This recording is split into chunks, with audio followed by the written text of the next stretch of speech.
Braden Hamilton, and I'm here in the ATSF.940's caboose, and I'm here with Dan Droge. How are you? I'm good. Good to have you. Yeah, it's awesome to be here. I'm so excited. So, as you all know, I uploaded my YouTube video a couple weeks ago, the ATSF.940, sorry, and they saw my video. My grandpa sent it into the chamber, and it somehow ended up in the Friends of the ATSF.940's hands. And here we are. I've been invited to sit in the caboose and blow the whistle of the steam locomotive. So, just have a couple questions for you. So, about when did this whole thing start? Because I know this always hasn't been here. This is true. It started in right after it was decided that we were going to refurbish a reproduction of an oil derrick in the Johnstone Park. Mm-hmm. And unfortunately, it was right next to the locomotive 940, which has sat there for years and years behind a chain link fence with barbed wire across the top, totally inaccessible and very much neglected. Wow. And as a railroad guy, this hurt to see this wonderful piece of railroad history, behind a chain link fence and away from the public eye. Mm-hmm. So it was decided, since the entire area was going to be redone with the new derrick, that we needed to move the locomotive.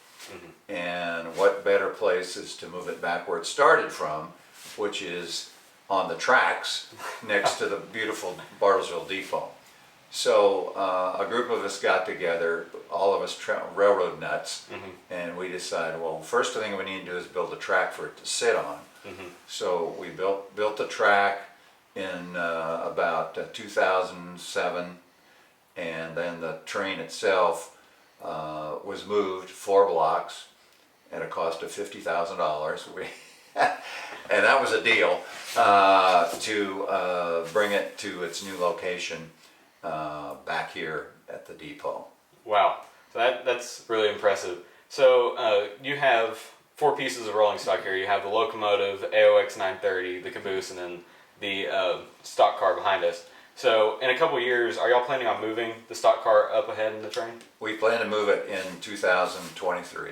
We will pick it up with a crane, roll the existing cars back, enough room to drop the stock car right behind the tender, and then close the space again. Wow, it sounds like a lot of work on y'all's hands. It is. Fortunately, we don't have to do the crane work. We'll hire that out. But yeah, there'll be. Then we'll find a lot of things in the process that we need to touch up and get to. But it'll be fun to have it completed. People ask, well, why don't you add more cars? And us who've been working on this project for 15 years say, there's no more space, thank you very much. You can't get any more cars in the display track. So. Well, yeah, that makes sense. It is a pretty tight area y'all have, but I do know it has done amazing things for the city, because as I've uploaded these videos throughout the years, I've had so many people come in and comment and just tell me, hey, I grew up looking at that steam locomotive in the park. It's like, it makes people happy to see what y'all are doing. So we really appreciate it, especially as rail fans. So I know a lot of people around the area really enjoy looking at this steam locomotive. So as I've uploaded these videos to my YouTube channel, I've had so many people come up and just say, or tell me how happy they are that they're finally seeing this locomotive that was sitting rotting in that park back in its original glory, with its, pretty silver front, and it's, people can hear the whistle, and it just makes people so happy. And I do know you have quite a few volunteers in town, but are y'all looking for new volunteers? Always. We're always looking for volunteers, and the younger the better. Because we some of the jobs, like climbing up on the roof to repair a floorboard or a catwalk or painting up high, the young guys are much better at us than us. We're most of us are in our 70s or later, and we love it when we see younger folks like yourself showing interest in a real hands-on kind of way and want to help with the projects. Because it's one of those things that it looks like it's done, but we know, well, we need to really finish this to make it exactly like the original. And we're trying to maintain an era here that everything is done according to the way they used to do it. Just as an example, the floor of the cattle car, which is our most recent acquisition, which was finished last summer, the wood was a certain thickness when they built it originally. And that is not a kind of wood you can buy at Home Depot or Lowe's or even a lumber company. We actually went to a sawmill and picked out a tree, and they yellow pine, and they cut it to our dimensions, but it was green, so we had to dry it in a garage for a year and a half until it was ready to set. So, but it's authentic to the original, and in most cases those are the links we try to go to make sure that it's as much like the first one than as ours is. That's really impressive, because I know there's so many railroad preservationists and organizations like y'all's all over the nation. The thing is, a lot of them go for the cheaper options of modern building, of just basically making the old things fit the new standards. The thing is, rail fans like myself, we aren't that big of fans of that. So I know, of course, like when it comes to steam locomotives, I'm not a big fan of like all the oil conversions from coal to meet modern standards. But just seeing what y'all do and the amount of effort you put in to make things so historically accurate, kind of just, I know it makes me happy, but it definitely makes my viewers happy, because I know my viewership are a bunch of people very similar to me who like originality. So my channel is basically like a history channel. I like making documentaries, and a lot of people, I'll get negative comments saying, well, why did they modernize that? Why did they modernize that? So I know they'll definitely appreciate hearing that y'all are keeping it the old ways. We are. It's awesome finally being in this caboose, because I know I've looked at it from the outside for years, but it's awesome being in here. So y'all are doing so much work on the inside of this caboose. About how long do you think it will be before it's back to its original glory? Well, we've got, I would say 90% of it done. This nice little settee, as it's called, with the original tabletop. We had to rebuild the benches. My buddy Tom Burkett, who's worked as hard as I have on this project, has done all the carpentry work on these benches we're sitting on. So it's done. The last step, big step, will be to build the bunks. And there are 6 bunks at the other end of the caboose, and they're pretty straightforward in construction, so they're not quite as complicated in terms of carpentry. But when we purchased the caboose, it basically had nothing in it that was authentic, that hadn't, I've explained about how we had to take out all the modernization that happened in the 60s and take it back to the late 1940s, and that's what we're attempting to do. And I know, coming close. I know we all really appreciate the things y'all are doing here. So definitely I'm going to tell my viewers to come out and pay tribute. And also, in the links to all my videos that I've made here, I've left a link to y'all's online website, where I've actually encouraged my viewers to go support y'all's preservation efforts, because I know a lot of us, especially me, like even me who lives on the other side of the state, I'm not close enough to be physically involved, but I can be monetarily involved.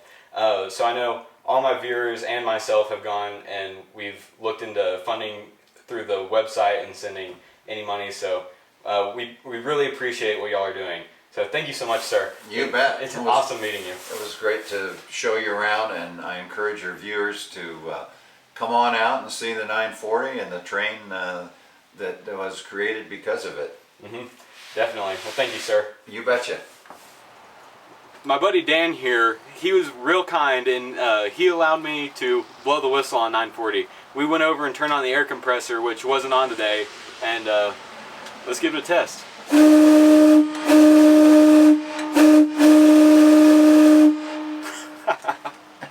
Hey guys, it's Braden. This is kind of like I'm editing the video right now, and I hope you enjoyed watching this video as much as I enjoyed making it and talking to Dan. Dan is an awesome guy, and him and the other volunteers at the Friends of the ATSF.940, they're changing the way that Bartlesville and the rest of us civilians look at railroading, and I can't appreciate them enough. So this is just kind of another little thank you to them, just for letting me come out and see behind the scenes of what they're doing out here. And also thank you to Dan. He gave me so many pictures and videos.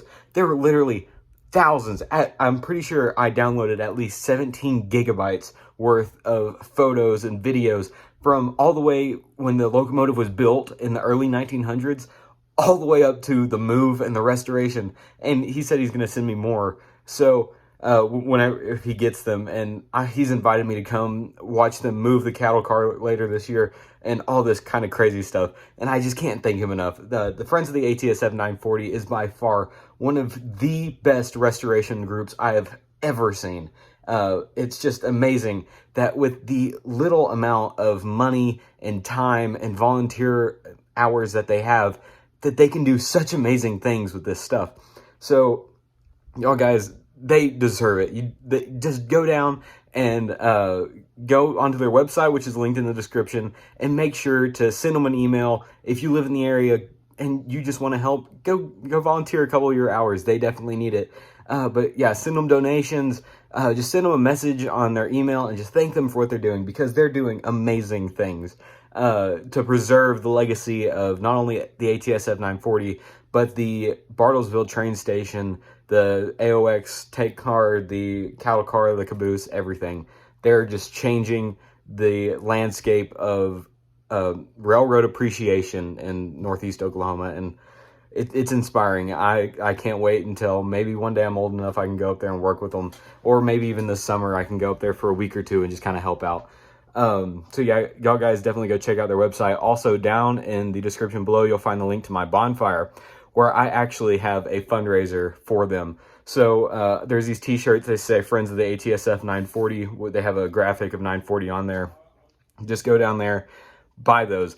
So they are a little bit more expensive than everything else in my merch store, but that is because every single dime that I profit will go straight back to the Friends of the ATSF 940. So I strongly encourage all of you guys to go down there and buy one of those t-shirts. I don't have mine yet. It's still in the mail, but here is my Duluth, Wasabi, and Iron Range shirt that I have ordered.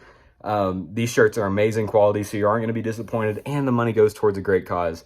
So definitely go check that out. I just can't appreciate you guys enough, and I can't appreciate the Friends of the ATSF 940 and Dan Droge and all the other guys out there.